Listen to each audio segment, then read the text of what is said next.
আজকে আমি সহজ পদ্ধতিতে প্যানকেক তৈরি করব।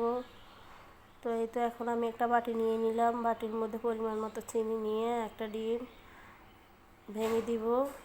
তো এখন এটাকে ভালো করে একটু নেড়ে মিশ্রণটা তৈরি করে নিব। যতক্ষণ না চিনিটা গলে যাবে ততক্ষণ মিক্স করব। তো এখানে একটু লবণ অ্যাড করে দিব। তো এই তো মিশ্রণটা হয়ে গেছে। এখন আমি এটার সাথে ময়দা অ্যাড করব।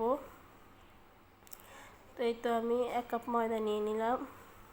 তো এখানে ময়দাটাকে আলতোভাবে মিশিয়ে নিতে হবে।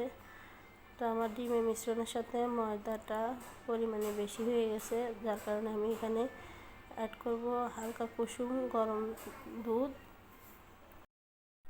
দুধ দিয়ে আমি আলতোভাবে এটাকে ভালো করে মিক্স করে নিব। তো এটা আমার ডোটা একটু ঘন হয়েছে, যার কারণে আমি আর একটু দুধ মিশিয়ে নিব এখানে।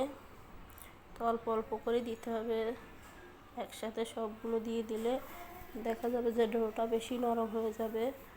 তো আমি একটু দুধ দিয়ে এই তো আমার ডোটা রেডি হয়ে গেল। এখন এটাকে ভালো করে আর একটু মিক্স করে নিব। তো এখানে যেহেতু ডিম দিয়েছি, ডিমের গন্ধ না আসার জন্য একটু ভ্যানিলা এসেন্স দিয়ে দিলাম। তো এখন এই তো আমার ডোটা রেডি। আমি এখন ফ্যান বসিয়ে দিলাম হালকা তেল দিয়ে।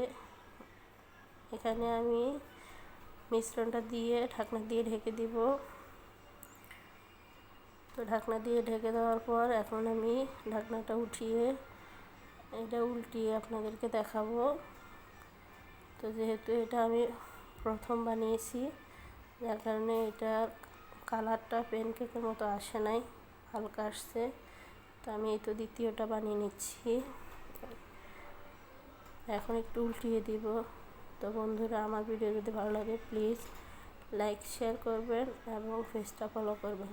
এই তো দেখেন, একদম অরিজিনাল প্যানকেকের মতো হয়েছে। আসলে এটা বাচ্চাদের জন্য, টিফিনের জন্য একদম সহজ রেসিপি।